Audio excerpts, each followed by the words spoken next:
Good morning বন্ধুরা, আরুষিন মায়ের নতুন ব্লগে তোমাদের সবাইকে জানাচ্ছি আরও একবার ওয়েলকাম। তো কালকের দীঘাতে এসে তোমাদেরকে সবাইকেই বলেছিলাম যে আজকের আমরা শ্বশুরবাড়ি যাবো, মানে উড়িষ্যাতে। তো ঠিক তেমনই কথা মতন আমরা খুব সকাল সকাল বেরিয়ে পড়েছি। শ্বশুরবাড়ির ওখান থেকে গাড়ি পাঠিয়ে দিয়েছিল, তো অটো করেই যাচ্ছি। এটা দীঘা থেকে প্রায় ঘন্টা তিনেকের রাস্তা আছে। তো সকালবেলা বেরিয়ে পড়েছি, খুব সকাল সকালই বেরিয়েছি কারণ বেলার দিকে গরম পড়ে যায় প্রচণ্ড।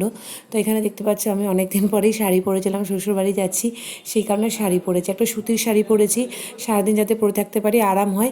আর ওই দিকটা একটু গরম। আর আরুষি তো খুবই খুশি, নতুন জায়গায় যাচ্ছে বলে কথা। আরুষির বাবা আরও খুশি, কারণ প্রায় 2 বছর পরে ওর বাড়িতে যাচ্ছে। কোভিডের জন্য সেভাবে যাতায়াত করতে পারেনি, তখন অনেক সমস্যা চলছিল। আর এদিকে দেখো, আমরা ওয়েস্ট বেঙ্গল বর্ডার ছাড়িয়ে উড়িষ্যা বর্ডারে অলরেডি ঢুকে গেছি। এটা হচ্ছে উড়িষ্যা। তো আজকে তোমাদেরকে উড়িষ্যার গ্রামটা ঘুরিয়ে দেখাবো, উড়িষ্যার রাস্তাঘাটটাও দেখাবো। তো আমি তো প্রায় আসি, প্রায় মানে বছরে আসতে পারি। আরুষির বাবার যেরকমভাবে ছুটি পড়ে সেই অনুযায়ী আমরা আসি। তো দেখতে পাচ্ছ এটা একটা টাউনের মতন আছে, বাট ওদের বাড়িটা অনেকটাই গ্রামের ভিতরে। তো সবটাই তোমাদেরকে দেখাবো, যতটা সম্ভব ততটাই দেখানোর চেষ্টা করব। বাট শ্বশুরবাড়ি গিয়ে খুব একটা ভিডিও করতে পারবো না, কারণ বুঝতেই পারছো গ্রামের ভিতরে। তো আমরা অনেকটা রাস্তা জার্নি করে আসার পর গ্রামের মধ্যে অনেকটা চলে এসেছি, প্রায় ঘন্টা দেড়েক জার্নি করেছি। তো তারপরে আমি ছোটো ননদের বাড়ি গেছিলাম, ওখান থেকে ছোটো ননদ আর ছোটো ননদের ছেলেকেও সঙ্গে নিয়ে নিয়েছি। যে সামনে সাদা গেঞ্জি পরা ছেলেটা ছোটো ননদের ছেলে আছে, আর পিছনে আমি, আরুষি আর আরুষির পিসি, 3জনে আছি। তো প্রায় অনেকক্ষণ জার্নি করে ফাইনালি বাড়ি চলে এলাম। পিছনে দেখতে পাচ্ছ আরুষির পিসি বসে আছে। আরুষি বাড়িতে আসার আগেই একটু ঘুমিয়ে পড়েছিল, রাস্তাতে ঘুমিয়ে পড়েছিল। তো এখানে এসে কিছুক্ষণ ঘুমানোর পরে ঘুম থেকে উঠে খাওয়া দাওয়া করে খেলছে। তো এত বড় বাড়ি পেয়েছে, মানে সারা দিন খেলে বেরিয়েছে। আর নতুন নতুন লোক, আমি তো প্রথমটা ভয় পেয়েছিলাম যে আরুষি হয়তো কাঁদবে নতুন লোকজনদের দেখে, কিন্তু একদমই না। আমার মেয়েটা খুবই ভালো, ও এখানে এসে নিজেদের বাড়ির লোককে পেয়ে প্রচণ্ড খুশি, বেশ চুটিয়ে খেলে বেড়াচ্ছে। তো তোমরা দেখতেই পাচ্ছ। আর আজকে বাড়িতে একটা অনুষ্ঠান আছে, মানে আমার একটা দেওরের ওয়াইফের স্বাদ রয়েছে। তো তাই জন্য বাড়িতে আরও লোকজন আসার আছে। তো আমি সবাইকে এখানে দেখাতে পাচ্ছি না, কারণ বুঝতেই পারছো একটা গ্রামের দিকের, উড়িষ্যার একটা গ্রাম। তো এখানে মানুষের মেন্টালিটিটা খানিকটা আলাদা, যে একটা বাড়ির বউ সবসময় ফোন হাতে ভিডিও করবে, সেটা সবাই খুব একটা ভালো চোখে দেখে না। তো তাই জন্য যতটা পেরেছি ফাঁকা ফাঁকা জায়গায় আরুষির বাবা ভিডিওটা করে দিয়েছে। তো এখানে একটু বাড়ির উঠোনটা তোমাদেরকে দেখাচ্ছি। প্রচণ্ড রোদ আর প্রচণ্ড গরম, কলকাতার থেকেও বেশি গরম এখানে। তো চারিদিকে দেখো বাগান, কাজু বাদামের বাগান আছে। তো এই দেখো চারিদিকে, মানে বাড়ির চারপাশটা বেশিটাই বাগান এখানে। তো ওইগুলো সব আমাদের কাজু বাদামের বাগান, যে মানে কাজু আমরা কিনে খাই, তো সেই কাজু বাদামের বাগান রয়েছে। তো এখানে আরুষি তো খুবই মজা পাচ্ছে আমাকে দেখে, আর সবাইকে দেখতে পাচ্ছে। তো আমিও অনেক দিন পর যেহেতু এলাম, ভালো লাগছে।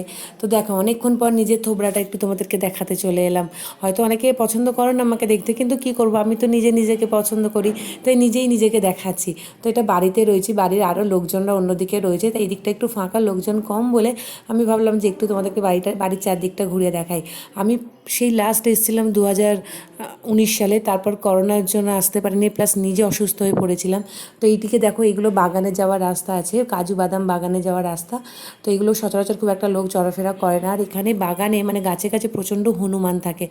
তো এই হনুমানগুলো একটু বাজেই হয়, হঠাৎ হঠাৎ এসে আঁচড়ে কামড়ে দেয়। তো সেই ভয় আমি খুব একটা বেরোচ্ছি না, আর বাইরে থেকেই আমি ভিডিওটা শ্যুট করছি। আর এখানে উঠোনটাও দেখাচ্ছে, চারিদিকে পুরোটাই কাজু বাদামের বাগান রয়েছে। আর সাইডে আরও অন্যান্যদেরও বাড়ি রয়েছে। তো একটু ভিডিওটা পজ করে আমি দেখাচ্ছি তোমাদেরকে। যেহেতু প্রায় আমরা 2 বছর পর এখানে এলাম, তাই বাড়িতে 2 ননদও এসেছে, ননদের মেয়ে জামাই সবাই এসেছে, মানে বাড়িতে আজকের পুরো লোকজন ভরাট। প্রচুর রান্না বান্না সব হচ্ছে, যেহেতু বাড়িতে অনুষ্ঠান হচ্ছে তাই রান্নার লোক এসেছে, প্রচুর রান্না বান্না সবই হচ্ছে। তো আজকের আমরা এখানে থেকে যাব, কালকের আবার চলে যাব। তো বন্ধুরা কিছু মনে করো না, একটু টেকনিক্যাল ফল্টের জন্য আমাকে কিছু এডিট এখানে হঠাৎ করে করতে হয়েছিল। যাই হোক, তোমরা আশা করছি আমার সাথে থাকবে। তো দেখো এবার চলো, অনেকক্ষণ বাইরে দাঁড়িয়েছিলাম, রোদে প্রায় ঘেমে পুড়ে গিয়েছি। তো এরপরে বাড়িতে যাব, আর স্নান টানও করবো। সকালবেলা ওখানে স্নান করে এসেছিলাম ঠিকই, কিন্তু এখানে প্রচণ্ড গরম, ভাবছি আরও একবার স্নান করে নেবো। কালকে সকালবেলা আবার এখান থেকে আমরা রওনা দেবো। তো আজকের এরপরে কতটার ভিডিও করতে পারবো আমি জানি না, কারণ বাড়িতে প্রায় আরও লোকজন চলে আসছে।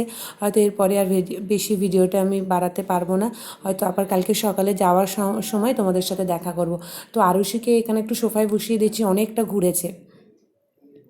তো যেমন বলেছিলাম ঠিক তেমনই, কালকের পর আর ভিডিওটা কন্টিনিউ করতে পারিনি। তো এখন আমরা রওনা দিয়ে দিয়েছি আবার হোটেলে, মানে দীঘার উদ্দেশ্যে। কালকে সারাটা দিন তো আমরা ফাটিয়ে মজা করেছি শ্বশুরবাড়িতে। তো চলো, আবার পরে দেখা হবে। আশা করছি ব্লগটা তোমাদেরকে ভালো লেগেছে।